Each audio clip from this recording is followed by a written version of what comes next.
कर दिया। अब जरा ध्यान दो बेटा, फिजिक्स में ये 4 चैप्टर रिपीट करने हैं आपको, vector, unit and measurement, lesson number 14, 15 और ग्रेविटेशन। ठीक है। अच्छा, अब बारी आती है, क्वेश्चन दिया था मैंने आपको, ये क्या है, रेजिस्टेंस, इसकी यूनिट क्या है, ओम, इसको डायमेंशन में लिखो, यानी कि इसका एक डायमेंशन फॉर्मूला लिखो। तो मैं जानता हूं एक फॉर्मूला है V = IR है, तो आप कह सकते हो R होता है V/I, V होता है चार्ज मल्टीप्लाई में वर्क डन, बोलो। और चार्ज क्या होता है, क्या ये फॉर्मूला सुना है, करंट होता है चार्ज बाय टाइम। वैसे तो dQ/dt होता है, लेकिन अभी थोड़ी देर के लिए मैं इसको IT ले रहा हूं, Q = IT, पुट करना,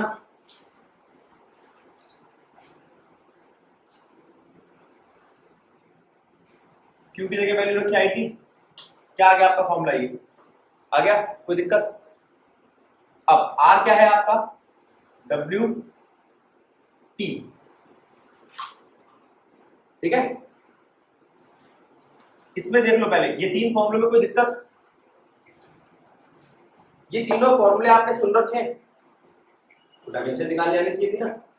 अब इसके बाद R वर्क डन और टाइम का प्रोडक्ट है, वर्क डन क्या है आपका M1 L2 T-2 और ये T1। चेक करो ठीक है या गलत है, समझो इसको।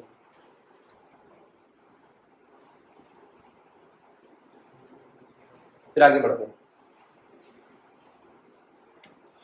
बेटा जरा ध्यान दो, ये वर्क डन अपॉन में चार्ज है,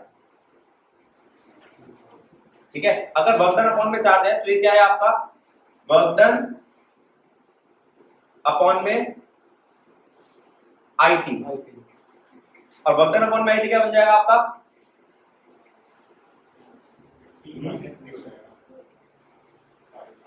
वर्क डन I² × T। अब वर्क डन क्या था आपका, M1 L2 T-2 divided by A² और ये T1। अब ठीक है, अब चेक करो,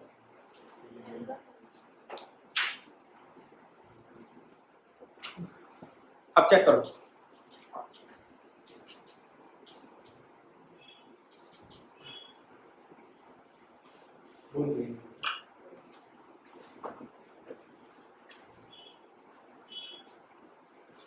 ठीक है। तो ये इस वाले चैप्टर से निकला, इसलिए इस पे ध्यान देना। अब ये ग्रेविटेशन वाला चैप्टर आपके कैसे काम आएगा, अभी बात करता हूं।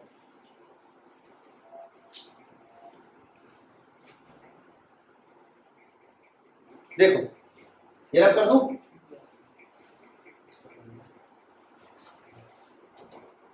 देखो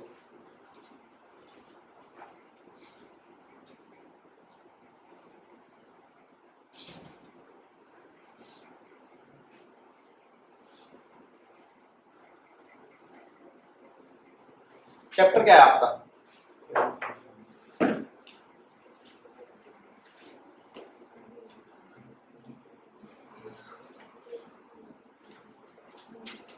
इलेक्ट्रो का मतलब, स्टैटिक का मतलब, तो बात कर रहे हो चार्ज एट रेस्ट की, कोई दिक्कत। अब बेटा चार्ज एट रेस्ट और चार्ज इन मोशन कभी सुना है पहले, चार्ज रुका हुआ है इस सरफेस पे, ठीक है। अब मैं आपसे पूछता हूं चार्ज रुका हुआ का मतलब क्या है, ये एक सरफेस है, इस पे ये चार्ज रुका हुआ है, कैसा चार्ज है, ये एक सरफेस है, इस पे चार्ज रुका हुआ है, कैसा चार्ज है, और ये एक सरफेस है, इस पे चार्ज फ्लो कर रहा है, रुका ही नहीं। अच्छा चार्ज रुका है और चार्ज फ्लो कर रहा है, इन दोनों बातों में डिफरेंस क्या, एक बात। दूसरी बात, ये जो चार्ज रुका हुआ है ये पॉजिटिव है नेगेटिव है, इसमें क्या डिफरेंस है, ठीक है। तीसरी बात, ये जो सरफेस है इनमें क्या डिफरेंस है, किस सरफेस पे चार्ज रुकता है और किस सरफेस पे चार्ज चलता है? हाथ खड़ा करके बताओ। बोल पे चलता है, किस पे? कंडक्टर पे चार्ज चलता है, तो किस पे रुकता होगा? इंसुलेटर पे। खत्म, बिल्कुल सही।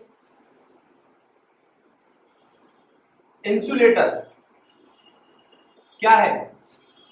जो चार्ज को मूव ना करने, ठीक है, या जो चार्ज को डिस्प्लेस करने, डिस्प्लेस मतलब उसकी सरफेस पे फैलना, ठीक है। कंडक्टर ये क्या है? जो चार्ज को मूव करने, ठीक है, ठीक है। अच्छा, अब ये बात पता चल गई कि हम इंसुलेटर की बात करें। अब जब हम बात करेंगे ना इलेक्ट्रोडायनेमिक की, इलेक्ट्रोडायनेमिक कोई चैप्टर नहीं है, उसका चैप्टर का नाम है करंट। जब चार्ज चलने लगता है तो उसको क्या बोलते हैं? करंट। चार्ज करंट की कन्वर्ट हो गया। जब करंट की बात करेंगे तब हम बात करेंगे कि जो इंसुलेटर होता है ना, उसका रेजिस्टेंस बहुत हाई होता है, कंडक्टर जो होता है उसका रेजिस्टेंस बहुत लो होता है। तो रेजिस्टेंस वर्ड अभी मैं बात नहीं करूंगा, क्योंकि अभी तो मैं कह रहा हूं कि चार्ज डिस्प्लेस किया, चार्ज क्या किया है? डिस्प्लेस किया। तो ये इलेक्ट्रोस्टैटिक का हिस्सा बन के रहेगा। इलेक्ट्रोस्टैटिक जो भी मैं चैप्टर पढ़ रहा हूं उसमें मैं कंडक्टर की बात नहीं करूंगा कि कंडक्टर तो चार्ज को इधर से उधर पहुंचा देगा।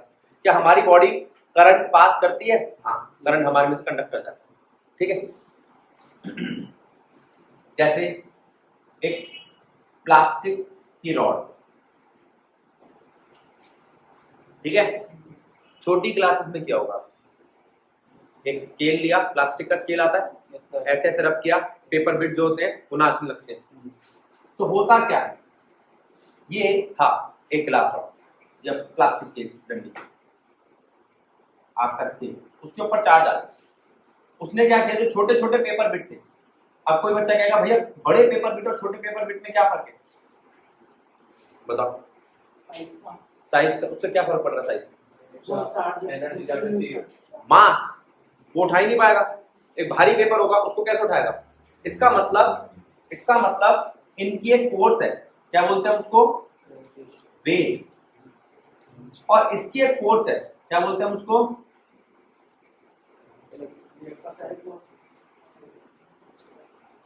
Electrostatic force of attraction.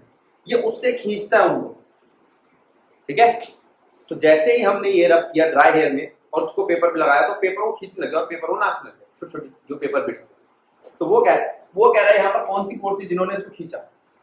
तो उस फोर्स का नाम इलेक्ट्रोस्टैटिक फोर्स। वो इलेक्ट्रोस्टैटिक फोर्स किसकी है? चार्ज की फोर्स है। अब ये चार्ज क्या है? चार्ज आता जाता है क्या?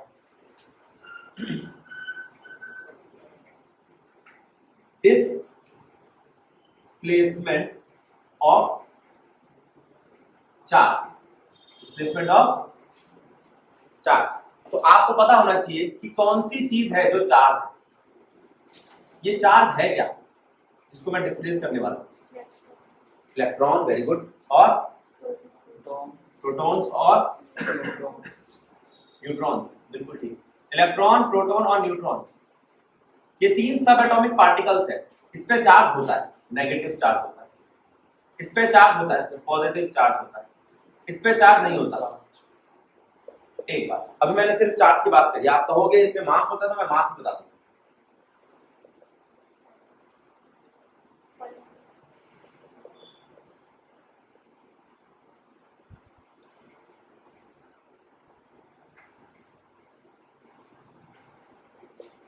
मुझे बताओ ये ई क्या है?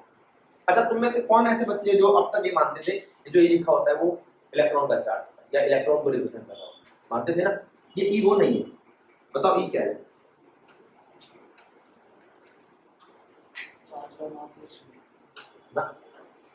सिंपल सा ये ई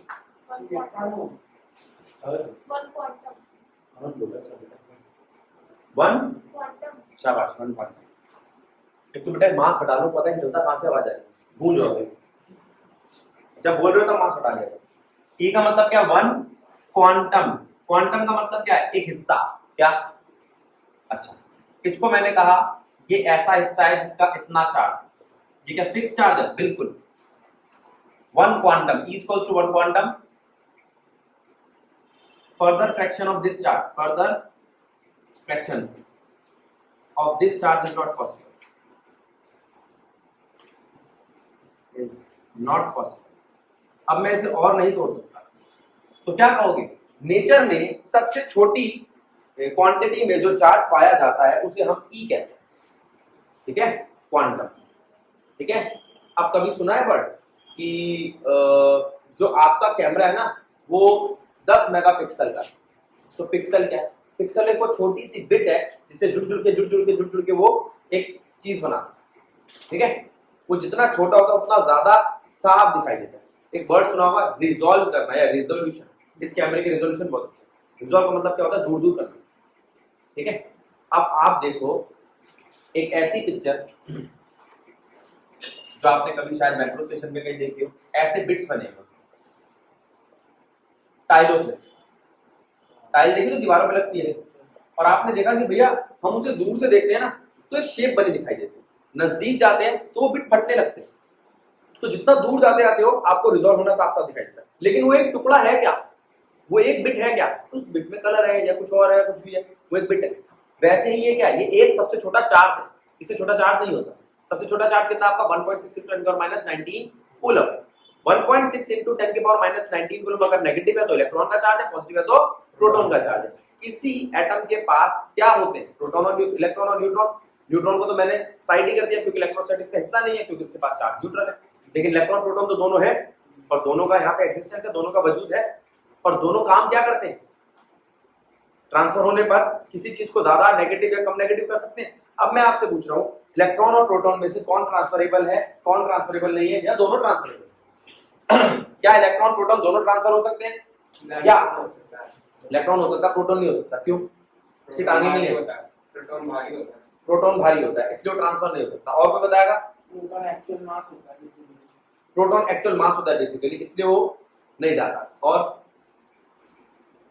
बताओ बेटा क्या दिक्कत है? प्रोटॉन क्यों नहीं जा रहा, या प्रोटॉन जाता है? इनके हिसाब से प्रोटॉन नहीं जा रहा, क्या पता तुम्हारे हिसाब से आता? क्या प्रोटॉन ट्रांसफरेबल है? क्या दिक्कत है बेटा? प्रोटॉन उसकी कमर में गांठ है, क्या है? नहीं बता, गलत जवाब दिया कर, ज्यादा अच्छा है चुप रहने से। बता जल्दी से। नहीं जाता प्रोटॉन, क्यों नहीं जाता? सुनो, अच्छा इलेक्ट्रॉन जाता है, प्रोटॉन जाएगा, इलेक्ट्रॉन बुरा लगेगा। सोचो, अब एक काम करो, ये जल्दी से नोट करो, और 5 इतनी नोट करते करते सोचो। देखो अब मैं आपसे बात कर रहा हूं किसकी? एटम की। एटम के अंदर ये क्या है? न्यूक्लियस। क्या है? न्यूक्लियस के अंदर कौन रहते हैं? प्रोटॉन और न्यूट्रॉन जोड़ा बना के रहते हैं। प्रोटॉन और न्यूट्रॉन के पेयर को क्या कहते हैं हम? न्यूक्लियॉन। क्या कहते हैं? न्यूक्लियॉन। ठीक है बेटा। न्यूक्लियॉन के बाहर क्या होते हैं? शेल्स। क्या आज भी इनका नाम शेल है या कुछ बदल गया?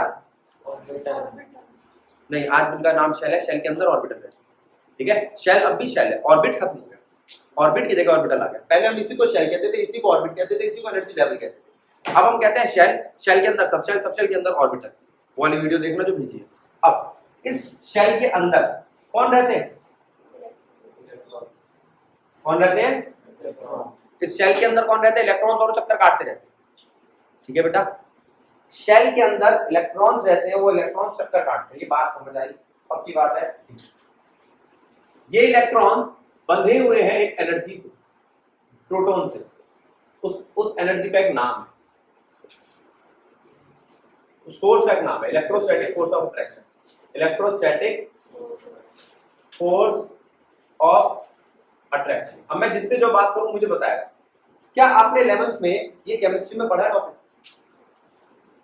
क्या आपने 11th में केमिस्ट्री में ये चीज सुनी थी कि इलेक्ट्रॉन को निकालने के लिए एक एनर्जी चाहिए? नाम बताओ। आयनाइजेशन, एंथैल्पी और आयनाइजेशन एनर्जी। वो इसी फोर्स से बना हुआ वर्क डन है, ठीक है। ये फोर्स है जो इनको बांधे हुए है। अब वो कहता है जितना ज्यादा इसको आपने बांध रखा है ना, ये नहीं निकलेगा, इसकी आयनेशन एंथैल्पी उतनी ज्यादा चाहिए। अगर ये बाहर होगा तो इनको आसानी से निकाला जा सकता है। ये बात समझ में आई? ठीक है। अब मैं कह रहा हूं कि क्या प्रोटॉन के बीच में भी कोई ऐसी अट्रैक्शन है क्या जो इनको जाने नहीं देगी? ये बिल्कुल बाहर नहीं निकलते। तो कौन सी अट्रैक्शन है प्रोटॉन्स के बीच में? उसे बाइंडिंग एनर्जी। क्या नाम है? अब आप कहोगे भैया आपने बता तो दिया, हमारे समझ में कुछ नहीं आया, पता नहीं कौन है बाइंडिंग एनर्जी। बाइंडिंग एनर्जी वही एनर्जी है जो एक मशहूर फॉर्मूला है E=mc²। ये बाइंडिंग एनर्जी का E है। ये M क्या है? Mass defect. क्या है? और C क्या है? Velocity of light. और इससे कितनी एनर्जी मिलती है आप इसको तोड़ के पता लगा सकते। जब कोई न्यूक्लियर फ्यूज करता है तो उसे न्यूक्लियर फिशन कहते हैं। ठीक है? कभी सुना है इससे कितनी एनर्जी निकलती है? न्यूक्लियर बॉम्ब सुना है? न्यूक्लियर वेपन, तो यही। अब पता चल गया कितनी एनर्जी होती है, उसके बारे में कितनी बातें, देश खत्म हो जाता है उससे, ये वो बनाने का। इसका तो बहुत ज्यादा अमाउंट ऑफ एनर्जी है। उसने इनको बांध रखा है। अब तुमने कहा ठीक है भैया आपने बोली और हमने मान लिया, ढंग से बताओ। तो ये है आपका, मैं बना ही नहीं सकता इतना छोटा होता न्यूक्लियस, और ये है आपका एटम।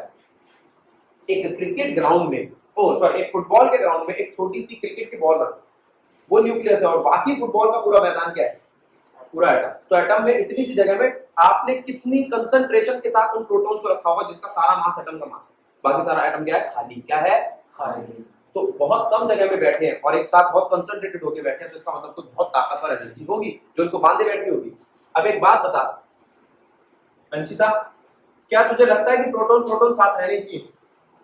मुझे तो नहीं लगता। प्रोटॉन प्रोटॉन तो रिपेल करनी चाहिए, है ना? लेकिन यहाँ बैठे हैं साथ साथ, तो कुछ तो गड़बड़ है। या कोई ऐसी एनर्जी जो इनकी रिपल्शन से बहुत ताकतवर है, बाइंडिंग एनर्जी बहुत ज्यादा है इलेक्ट्रोस्टैटिक फोर्स ऑफ अट्रैक्शन। ठीक है? ठीक है। अब मैंने आपसे पूछा फिर से, चार्ज क्या है? चार्ज, तो चार्ज एक ऐसी फंडामेंटल प्रॉपर्टी है जो ये बताती है कि कोई चीज दूसरी चीज को अट्रैक्ट करेगी, रिपेल करेगी। ठीक है? फिर आपने कभी ये सुना है लाइक चार्जेस क्या करते हैं? और अनलाइक चार्जेस क्या करते हैं?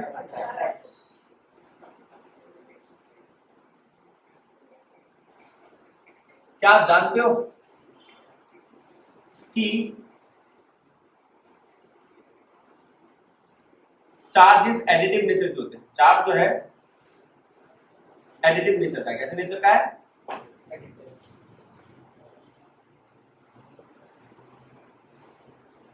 जो चीज जुड़ती है वो स्केलर होती है। Charge is scalar in nature. ये इसकी कोई डायरेक्शन नहीं है, वेक्टर नहीं है। चार्ज पॉजिटिव भी होता है और नेगेटिव भी होता है। ठीक है? पॉजिटिव का मतलब क्या है? प्रोटॉन, और नेगेटिव का मतलब इलेक्ट्रॉन। नहीं, पॉजिटिव का मतलब है इलेक्ट्रॉन लूज किए, नेगेटिव का मतलब है इलेक्ट्रॉन बाय एन एटम। तो अपने आप में एक पूरा एटम क्या होता है? पॉजिटिव, नेगेटिव या न्यूट्रल? न्यूट्रल। अगर मैं आपसे पूछूं एटम क्या है, तो आप कहोगे एटम एक ऐसी चीज है जिसके पास कुछ z इलेक्ट्रॉन्स हैं, कुछ z प्रोटॉन्स हैं। एटम बेटा एक ऐसी चीज है जिसके पास कुछ z इलेक्ट्रॉन्स हैं, कुछ z प्रोटॉन्स हैं। z क्या है? Atomic number. z क्या है? Atomic number. एक एग्जांपल के तौर पे मैंने सोडियम लिया, तो सोडियम के पास कितने इलेक्ट्रॉन हैं और कितने प्रोटॉन हैं? तो टोटल चार्ज कितना हुआ? 0। तो हर एटम इनिशियली कैसा होता है? न्यूट्रल होता है। कैसा होता है? न्यूट्रल। लेकिन क्या मैं उसे चार्ज कर सकता हूं? हाँ। कैसे चार्ज करूंगा? उसका इलेक्ट्रॉन निकाल के या उसे इलेक्ट्रॉन दे के, उसे एनायन या कैटायन। ठीक बात है? ठीक है? अब देखो,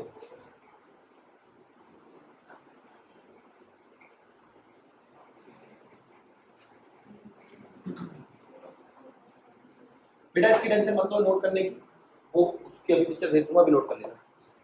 चार्ज हो गया। अब पॉजिटिव आयन का मतलब सोडियम ने एक इलेक्ट्रॉन लूज किया और बन गया पॉजिटिव आयन। नेगेटिव आयन का मतलब क्लोरीन ने एक इलेक्ट्रॉन गेन किया और बन गया Cl माइनस आयन। बोलो बात ठीक है गलत है? कैटायन और एनायन समझ में आए? जिसको समझ में आया हाथ खड़ा करो। आए? और ये दोनों मिलके कंपाउंड बना सकते हैं? ये छोटी मोटी बातें पता है या बताऊं? बताओ। अब इलेक्ट्रॉन ट्रांसफरेबल है, proton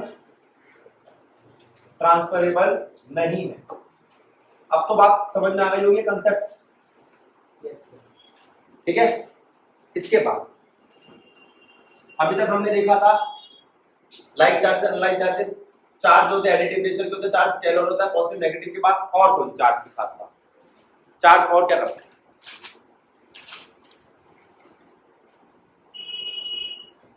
charge displays equally throughout the body।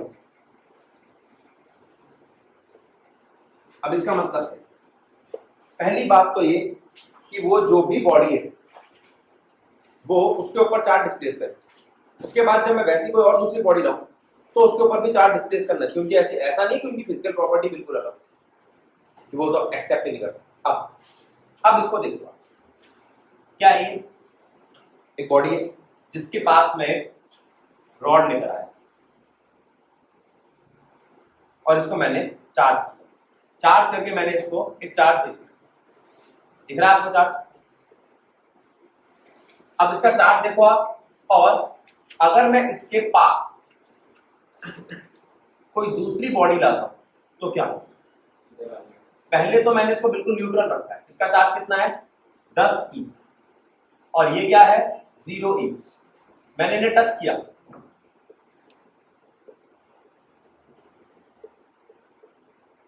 ए और बी को टच किया। अब कितना चार्ज है दोनों का? अब भी 10 है।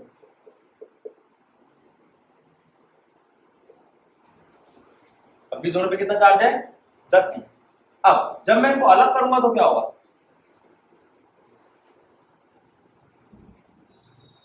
5 ही एक पे 5 ही एक। बोलो, दोनों पे बराबर का डिस्ट्रीब्यूट हो गया। अब इसने कहा कि भैया मैं तो नहीं मानती बराबर डिस्ट्रीब्यूट होगा। आप कैसे कह सकते हो कि इसमें बराबर डिस्ट्रीब्यूट होगा? बराबर तभी डिस्ट्रीब्यूट होगा जब दोनों का एरिया इक्वल है। इसका भी एरिया ए है, इसका भी एरिया ए। अगर ऐसा होता कि एक का एरिया होता ए और एक का एरिया होता a/2 तो क्या बराबर डिस्ट्रीब्यूट होता? नहीं। तो कितना होता? पहले दोनों को जोड़ दो, ए और a/2 को जोड़ते हुए कितना आता है? 3/2a है ना। अब 3/2a के दो हिस्से होते, 3/4 और 3/4। इतना चार्ज होता। आई बात समझ में? देख बेटा जरा ध्यान दो, एक का ए दूसरे का ए जुड़े तो कितने हो गए? 2a को जब मैं बराबर बांटूंगा तो कितने? फिर एक, लेकिन एक ए और एक हाफ ए जुड़े कितने हुए? 3/2a या 1.5a। 1.5a का आधा इस पे जाएगा, आधा इस पे जाएगा। 1.5a का आधा कितना? 0.75 ये तो होता है 3/4। जैसे एरिया बटा क्या वैसे ही चार्ज बटेगा? बिल्कुल। अगर मैं मटेरियल का नेचर बदल दूं तो एक नई फिजिकल क्वांटिटी आएगी जिसकी मैंने बात की, मेरी एप्सिलॉन, तब बात करेंगे। ठीक है, अभी आएगी परमिटिविटी, लेकिन अभी उसकी बात नहीं कर रहे, पहले इसको समझो। अब इसको नोट।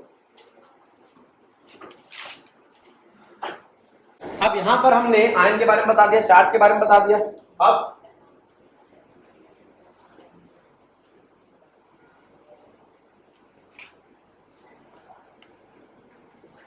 चार्ज इक्वली कैसे डिस्ट्रीब्यूट होता है बता दिया। अब आप मुझे क्वेश्चन करके दो और मुझे बताओ कि चार्ज कैसे बंटना चाहिए। ये एक स्फीयर है जिसके ऊपर Q चार्ज है, ये एक स्फीयर है। अच्छा वो बोलेगा आपको आइडेंटिकल शेप, क्या वर्ड है? मतलब एरिया बराबर है, शेप आइडेंटिकल और सिमिलर मैटर यानी कि मटेरियल सेम। इसका चार्ज है 2Q। Q और 2Q समझ में आ रहा है? अब वो कह रहा है कि जब मैंने इनको टच किया तो टच करने के बाद जब मैंने इनको अलग किया तो दोनों पे कितना कितना चार्ज रहेगा बताओ? खत्म। 3/2Q बिल्कुल सही। ये दोनों मिलके कितने हो गए थे? 3Q। और अब कितने हो गए? 3/2Q। 3/2Q यानी कि 1.5 क्यू 1.5 क्यू, खत्म। समझ आया? शिवानी पढ़ ले। हाँ सर, सच में वो तो समझ आ गया, सच में आ गया। अब ऑनलाइन टेस्ट नहीं होगा। अब क्या होगा? एक था क्यू, दूसरा भी था क्यू, ये था ए, ये था बी, एक आया सी। सी के दो मतलब होते हैं, तो ये दिया है। अब इस सी को इसके साथ टच कर दिया। सी को किसके साथ टच किया है? ए के साथ। मैं चार्ज ऊपर लिख चुका हूं, दोबारा थोड़ी लिखूंगा। पहले सी को मैंने ए के साथ टच किया, एक का। दूसरा मैंने सी को बी के साथ टच किया। मुझे नए बी के और ए के चार्ज बताओ। पुराना ए का चार्ज पता है कितना है? क्यू। पुराना बी का चार्ज कितना है? क्यू। या मैं इसको बदल देता हूं, लो 2q। मैंने सी को इसके साथ टच किया तो क्या होगा? सी पे 0 चार्ज है, जब जहां कुछ लिखा वो 0 चार्ज है। अब करो। हाँ, पहले सी को बी से टच करा, फिर सी से करा। ट्राई करो। वही सी टच किया था, ऐसे टच किया। वही सी टच किया। अब आओ, जब आपने क्यू ए का चार्ज देखा तो कितना था? सी का चार्ज कितना था? 0। अब एक बात बताओ, दोनों का चार्ज कितना है? Q प्लस 0 यानी कि Q। अब दोनों पे कितना कितना आ गया? Q/2। दोनों का आधा है। अच्छा, अब जब ये B के पास आ रहा है, ये पहले से Q/2 है, अब ये खाली नहीं है, अब ये Q/2 है, और B के पास कितना चार्ज है? तो टोटल कितना हुआ? 5/2। ये गलत बात है क्या सुकृति? अब तूने कहा कि भैया ठीक है आपने कर लिया। अब मैं आपसे पूछ रहा हूं, जब आप इसको अलग करोगे तो कितना कितना आएगा? 5/4q इसका और 5/4q इसका अलग से। तो नया वाला QA कितना है? चार्ज A पर अब नया कितना है? Q/2। चार्ज B पर अब नया कितना है? 5/2q। 5/4q। क्यों नहीं बेटा? 5/4। बोलो, अब फंडा क्लियर है? क्या जरूरी है हर बार आइडेंटिकल शेप हो? क्या ये नहीं हो सकता कि शेप आइडेंटिकल ना हो? कर लो। एरिया कितना है? कितना एरिया है बेटा? Area A by. इसका चार्ज कितना है? क्यू। इसका चार्ज कितना है? क्यू। अब ये है आपका, अब इसको नाम ले रहा हूं मैं P, इसको नाम दे रहा हूं Q। अब एक मेरे पास है R। R का साइज कितना है? 3a। अब मैंने क्या किया, एक बार P से R को टच किया, एक बार P से R को टच किया, दूसरी बार Q को R से टच किया, है ना? एक बार तो मैंने P जो R था इसको इससे टच किया, फिर एक बार R को इससे टच किया, और मैंने पूछा बताओ चार्ज कितना होगा P का अब और Q का अब। ये सारा नोट करो, और ये वाला क्वेश्चन आपको घर से करके लाना है। थोड़ा लंबा क्वेश्चन हो गया है, ठीक है, लेकिन अटेम्प्ट जरूर करना। करो इसको।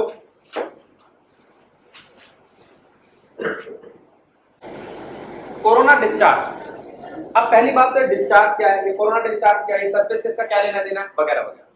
मैंने आपसे कहा, अच्छा कभी आपने ऐसा एक्सपीरियंस किया है कि बाई चांस, जैसे मान लो एसी है, कोई एसी है या कोई फ्रिज है, उसके कोने पे तुम्हारा ये कोनी वगैरह कुछ लग गया, एकदम से उसने झटका मारा, है ना? अब तुम्हारे इस वाले जमाने में कूलर तो होते नहीं, हमारे टाइम पे कूलर होते थे, कूलर लोहे का होता था, है ना? उसके कोने जो होते थे ना, उनपे कई बार रस्टिंग की वजह से पेंट हट जाता, पेंट लगा होगा तो कोई दिक्कत नहीं, तो आपकी कोनी पे वो करंट मारता, इसका मतलब उसने क्या चार्ज फ्लो करा दिया? हाँ। कैसे फ्लो करा दिया?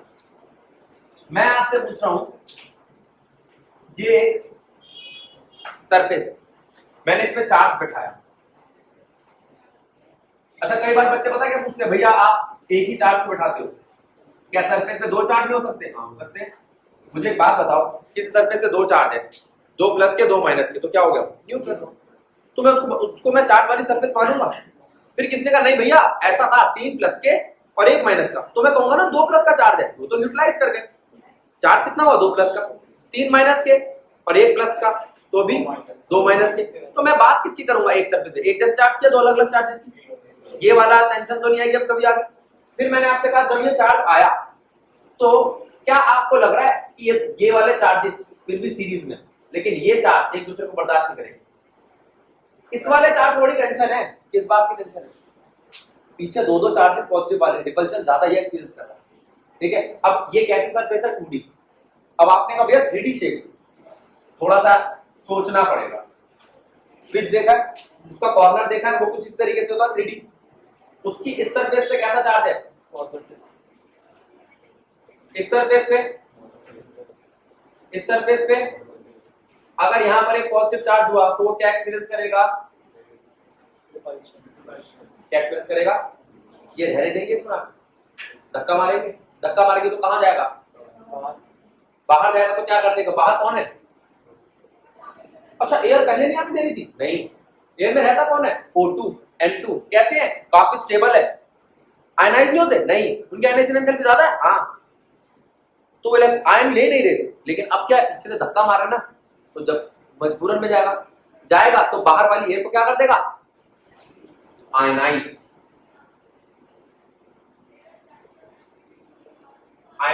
एयर कर देगा। कैसी एयर कर देगा यहाँ की, अब जरा ध्यान देना, अगर ये एयर आयनाइज्ड है, अब मैं इतनी सारी बातें लिख के बता नहीं पाऊंगा, तो मैं एक काम कर रहा हूं, कैसे बनाऊं। मैंने आपसे पूछा इसकी फील्ड या इसका दायरा कैसा है, तो आपने कहा यहां पर ना ये एयर आयनाइज्ड है, दिख रही है आपको एयर आयनाइज्ड। अब सरफेस देखो, जो इसकी इलेक्ट्रिक फील्ड का सरफेस है या दायरा है, वो ये बन, तो ये बम क्यों आया, क्योंकि यहां पर एयर आयनाइज्ड कहती है। तो तुम कहोगे ये जो फील्ड है ये क्या होती है, ये चार्ज से दूर होती है क्या, हाँ, ये अगर यहां तक चार्ज की सरफेस है तो उसका असर यहां तक होगा, उस जहां तक उसका असर है, उस फील्ड को, उस दायरे को हम कहते हैं इलेक्ट्रिक फील्ड, क्या कहते हैं। अब आप कहोगे भैया आपने नहीं सुना, 10th में मैग्नेटिक फील्ड तो सुना था, क्या मैग्नेटिक फील्ड टच करके खींचती है या कहीं से खींच लेती है, दूर से खींच लेती है ना, बस उसके दायरे में आना जरूरी है। मान लो मैग्नेट है और मैं यहां तक आ गया तो खींच लेगा, मैग्नेटिक फील्ड। वैसे ये क्या है, इलेक्ट्रिक फील्ड। अब मैं आपसे कुछ चीजें पूछ रहा हूं, क्या इसमें कोई ऐसा पॉइंट है जहां से लीक करना चाहिए, इसमें कोई ऐसा पॉइंट है जहां से लीक करना चाहिए, हाँ दिख रहे हैं 4 पॉइंट है, तो इलेक्ट्रिक फील्ड कुछ ऐसी होगी, देख रहे हो, जहां पर बम आया वो कौन से जगह, जहां पर एयर आयनाइज हुई है। अब आप कह रहे हो भैया, आप कह रहे हो एयर आयनाइज, क्या मैं इसको कह सकता हूं लीकेज ऑफ चार्ज, यहाँ पे चार्ज लीक करा है, हाँ, क्या यहाँ पे चार्ज लीक करा है, लीक समझते हो ना, यहां से लीक आउट हो गया। अब तू कहेगी भैया चार्ज तो पानी थोड़ी है, लेकिन चार्ज तो एक ऐसी चीज है जो भरी हुई थी इसमें, वो धीरे धीरे लीक करने लगी, ठीक है। इसके लिए एक वर्ड यूज होता है चार्ज की कैपेसिटी, चार्ज को भरने की क्षमता। मैंने कहा इस मार्कर में ना मैं चार्ज डाल रहा हूं 2, 4, 10, 12, 15, वो किस पे डिपेंड करेंगे, ये कितना रिपेल कर रहे हैं, कितना, ठीक है। अच्छा, अब इसके बाद मैंने ऐसी एक सरफेस बनाई, तो आप बताओ कहां से कोरोना का डिस्चार्ज होना चाहिए, तो क्या ये सरफेस मैं ठीक बना रहा हूं, अच्छा। अब इस बात को समझो, मैं एक और बात बताता हूं। अब एक और प्रॉपर्टी है, charge is displaced on outer region of surface और मटेरियल, जो भी आप, चार्ज जो है वो सिर्फ आउटर रीजन पे होता है। कोई मुझे इसका मतलब बताएगा चार्ज आउटर रीजन पे ही क्यों होता है, अंदर क्यों नहीं होता चार्ज, क्यों, मास्क हटा के बोल, अंदर होगा तो रिपेल नहीं करेगा, इस रिपेल करने की वजह से दूर दूर भागता है, खत्म, कंसेप्ट क्लियर। आपने कहा भैया मैंने तो एक चार्ज दिया था, किसको रिपेल करेगा, बैठा रहे यहाँ पे, अंदर रहे बाहर रहे, दुनिया में जहां मर्जी रहे, लेकिन जैसे ही मैं इसको दूसरा चार्ज दूंगा तो क्या करेगा, ये पता है कहां पहुंच जाएगा, जहां तक इसके बस की है। अब आपको पूछना चाहिए कि भैया ये बाहर क्यों नहीं भागा, इसका मतलब बाहर इसे कोई ऐसी चीज मिली नहीं जो आयनाइज हो जाए। बाहर कौन था? O2 और N2। याद रखो इस बात को, बाहर कौन बैठा है? एयर। एयर का मतलब क्या? O2। मैं बार बार नहीं कहता तुम्हें, जो फिजिक्स है उसके अंदर केमिस्ट्री आती है, आगे केमिस्ट्री। O2 और N2 आयनाइज नहीं होते, रूम टेम्परेचर पे दोनों इनर्ट गैस है। रूम टेम्परेचर पे दोनों, अच्छा इसका मतलब किसी टेम्परेचर पे आयनाइज होते हो। क्या कभी एयर आयनाइज होती देखिए तुमने? हाँ, कभी देखा? दो चार्ज, दो तार एक दूसरे के पास ला तो बीच में चिंगारी आ जाती है, वो क्या है? अरे कुछ नहीं देखा, थोड़ा तो देखा होगा। क्या करता है वो? थंडर नहीं लाता? तो थंडर कहां से लाता है? वो एयर आयनाइज हो जाती है। क्या हो जाती है? एयर आयनाइज होती है तभी तो। और हाँ, वो एयर आयनाइज होती है तो एक एनर्जी डेवलप होती है। वो एनर्जी का नाम क्या है? साउंड और इलेक्ट्रिसिटी, लाइट। वो लाइट दिखाई देती है आपको जब थंडर आती है, साउंड सुनाई देता है। सबने देखा होगा जब बारिश वारिश का टाइम होता है तो इलेक्ट्रिसिटी से आती है ना, वो आपको विजिबल दिखाई देती है लाइट, और उसका आवाज भी आती है, वो धड़म धड़म से आवाज आती है। वो दोनों चीजें क्या है? एनर्जी। एनर्जी किस फॉर्म से आई? इलेक्ट्रिक फॉर्म से। किस में कन्वर्ट हो गई? लाइट में और साउंड में। लेकिन वो एनर्जी आई कहां से? वहां कोई बेटा, जब भी मेरी बात सुनो, आज के बाद क्या याद रखना है? एनर्जी आई है कहीं ना कहीं वर्क डन हुआ। ये मैं नहीं कह रहा, वर्क एनर्जी थ्योरम कह रही है। कौन कह रही है? कोई भी एनर्जी आई है तो कोई ना कोई काम हुआ होगा। क्या हुआ होगा? कोई ना कोई काम जो है वही एनर्जी को कन्वर्ट करता है। क्या कन्वर्ट करता है? कोई काम करोगे वो कन्वर्ट हो जाएगी एनर्जी। कोई भी आप काम करोगे किस चीज में कन्वर्ट हो जाएगा? अब वो जो भी आपकी एनर्जी बनी वो काम की वजह से आई। काम किसकी वजह से आया? पुश और पुल की वजह से, फोर्स की वजह से। तो यहाँ पर कौन सी फोर्स लग रही है? Electrostatic force. इलेक्ट्रोस्टैटिक फोर्स किसमें कन्वर्ट हुई? एक इलेक्ट्रिक एनर्जी में। वो इलेक्ट्रिक एनर्जी किसमें कन्वर्ट हुई? लाइट में या साउंड में। ये चीज समझ में आई? सब सर के ऊपर से निकल गया, आ गया बेटा? जो चीज समझ आए टोक देना मेरे को। अब मैंने आपसे कहा एक और चार्ज आया, तो तुमने कहा भैया ये तीनों ऐसे नहीं रहेंगे, दूर दूर हो जाएंगे। अच्छा एक और चार्ज आया तो चारों ऐसे ऐसे रहेंगे, जितना पॉसिबल होगा दूर दूर रहेंगे, क्योंकि रिपेल करते हैं। अब भरते जाओ, कोई तो लिमिट होगी। जो इसकी लिमिट है वो क्या है? इसकी कैपेसिटी। क्या है? अब कुछ वर्ड सुनो, ये थोड़े बहुत आपको सुनो। कैपेसिटर मेरे ख्याल से नहीं सुना सकता, सुनकर जैसे रेजिस्टर होता है ना वैसे कैपेसिटर होता है। कैपेसिटी वर्ड तो समझ में आता है, क्षमता चार्ज भरने की, ठीक है? कैपेसिटी क्या है? क्षमता चार्ज भरने की। दूसरी चीज क्या? पोटेंशियल। ये कौन सी क्षमता है? कहां खड़ा है चार्ज? यहां खड़ा है, यहां खड़ा है, यहां खड़ा है, चार्ज कहां खड़ा है? अब ये देखो, ये एक पॉजिटिव पोल है, ये एक नेगेटिव चार्ज। नेगेटिव चार्ज का यहां खड़ा होना मुश्किल है, यहां खड़ा होना मुश्किल है। देखो इस बात को समझना, ये एक पॉजिटिव पोल है। कैसा पोल है? पहले मैं आपसे पॉजिटिव की बात करता हूं। पॉजिटिव यहां आसानी से खड़ा होगा, यहां, यहां या यहां। सबसे दूर आसानी से खड़ा होगा, वो कहेगा भाई बहुत दूर है पोल, मेरे को उससे कोई लेना देना नहीं। अब अगला क्वेश्चन, नेगेटिव यहां आसानी से खड़ा होगा, यहां आसानी से खड़ा होगा, यहां आसानी से खड़ा होगा, यहां सबसे पास बिल्कुल आसानी से खड़ा होगा। बेड़ा दर्द हो तुम्हारा। नहीं, आप नहीं समझ रहे। अब भी फोर्स ज्यादा कहां लग रही? मैंने कब तक पुश और पुल, इसको ये पुल करता है, इसको ये पुश करता है, लेकिन दोनों जगह यहां फोर्स ज्यादा है। फोर्स ज्यादा कहां है? फोर्स का मतलब पुश और पुल दोनों है, एक नहीं। तुम पता क्या सोच रहे हो? भैया वो अट्रैक्ट करेगा इसलिए नजदीक आता है ना। फिर दोबारा हम क्वेश्चन देखते हैं। आदर्श नगर में क्या खुला था? गर्ल्स हॉस्टल, ठीक है? अब उस गर्ल्स हॉस्टल के बिल्कुल नजदीक घर है सार्थक का। किसका? सार्थक का। मेरा सार्थक, मेरा गर्ल्स हॉस्टल। इसके नंबर आएंगे? अरे कहाँ आएंगे? तो भाई ऐसे ऐसे करके देखो, तो नुकसान होगा। इसका पोटेंशियल क्या होगा? बहुत हाई होगा। अगर ये बहुत दूर रहता है, मम्मी पापा घर से निकल रहे थे, लॉकडाउन हुआ होगा गर्ल्स हॉस्टल में, क्या बहुत दूर रहता है, बेचारे को पता भी चले, ठीक है? तो चाहे पॉजिटिव हो चाहे नेगेटिव हो, पास आते उसका पोटेंशियल बढ़ जाता है, याद रहेगा। उसको आ जाता पॉजिटिव। पॉजिटिव के पास पॉजिटिव है तो क्या होगा? अब फिर वही गर्ल्स हॉस्टल, लेकिन इसका घर, तो फिर वही चिढ़ने वाली बात होती है, आई बड़ी। तो दोनों को ही टेंशन रहेगी। किसको? जो नजदीक है, चाहे वो पॉजिटिव चाहे वो। समझ आया? अब ये पोटेंशियल वाली बात समझ में आई, कैपेसिटी भरने वाली बात समझ में आई। अगर कैपेसिटी इसकी फुल हो गई तो क्या करेगा? अब ये लबालब भर गया, अब ये बाहर लीक करेगा। अब समझ में आया लीकेज का? अब ये झलकेगा, अब ये लीक आउट करेगा, ठीक है? समझ में आया? बात समझ में आई? लीक उस पॉइंट ज्यादा करेगा जहां पर धक्का ज्यादा लगा होगा, और वो पॉइंटेड एंड क्या होते हैं, पॉइंटेड एंड से लीक आउट करना किसी चार्ज का कहलाता है कोरोना डिस्चार्ज। डिस्चार्ज मतलब बाहर निकल गया, समझ आया? तो कोरोना, हाँ होल सरफेस होगी फिर क्या होगा? होल सरफेस नहीं करा डिस्चार्ज, तो उसका मतलब सबसे बढ़िया सरफेस गोल होती है जहां पे चार्ज ज्यादा स्टोर होता है। ये ले अपने आप जवाब आ गया। क्वेश्चन आएगा तेरा वही 1 मार्कर में, कौन सी सरफेस ऐसी जिसमें डिस्चार्ज कम होगा या कोरोना डिस्चार्ज कम होगा, पता चल गया। आया ना, देख बन रहा है ना क्वेश्चन अपने आप। अब ये चीज समझ में आई कि चार्ज बराबर बढ़ता है और दूर दूर भागता है, कहां रहता है, आउटर सरफेस। चार्ज कहां एग्जिस्ट करता है, ठीक है। ये सारा चैप्टर जो अभी हम पढ़ रहे हैं ये चार्ज की प्रॉपर्टीज है। चार्ज स्केलर है, चार्ज एडिटिव है, चार्ज स्केलर है, चार्ज एडिटिव है, चार्ज कोरोना डिस्चार्ज करता है, चार्ज इक्वली डिस्ट्रीब्यूट करता है पूरी सरफेस में जो बताया था, चार्ज कोनों पे रहता है। ये टर्म मैंने मतलब बोल के नहीं बताई लेकिन अब बताया था, क्वांटाइजेशन ऑफ चार्ज। अब तुम कहोगे हाँ भैया अभी थोड़ी देर पहले आप ये बता रहे थे, हाँ बस इसका नाम नहीं पता है, quantization of charge. Charge exist करता है बहुत छोटी क्वांटिटी में जिसे कहते हैं 1 क्वांटम। मैं बता चुका हूं इसके बारे में, बोलो 1 quantum which is 1 e which is 1.6 into 10 power minus 19 coulomb bye its magnitude, ठीक है। अब वो कहता है जो 1 क्वांटम है किसी भी चीज का चार्ज कितना होगा, एनी।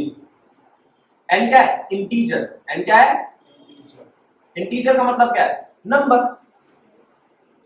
अच्छा तुमने कहा भैया माइनस में नंबर हो सकता है, हाँ इलेक्ट्रॉन है, प्लस में नंबर हो सकता है, हाँ प्रोटॉन है, जीरो नंबर हो सकता है, हाँ न्यूट्रल है, तो ये जीरो ही भी हो सकता है, हाँ। अरे एटम का चार्ज कैसे बताओगे, ये एक ऐसा फॉर्मूला है जो सबका चार्ज बताए, ठीक है, QNE, ठीक है। अच्छा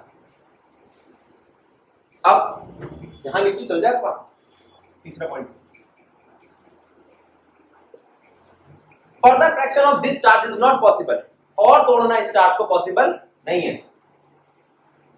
further fraction of this charge is not possible. गलत है क्या? अब मैं आपसे कहता हूं क्या ये चार्ज ठीक है, क्या ये चार्ज ठीक है, क्या 7e चार्ज ठीक है, क्या 10 की पावर 3 इलेक्ट्रॉन चार्ज माइनस वाला ठीक है, क्या -1/3 चार्ज ठीक है? तुम कहोगे नहीं, ये तो फ्रैक्शन में आ गया। क्या प्लस का 2/3 चार्ज ठीक है? नहीं। और मैं कहता हूं ये दो क्वांटिटीज है, क्वार्क। आप कहोगे वाह भैया अभी तो आप कह रहे थे लॉ है कि ये छोटे नहीं हो सकते और अब आपने चार्ट निकाल डाला है। क्वार्क कौन है क्वार्क, इसको हम डिस्कस करेंगे नेक्स्ट क्लास में।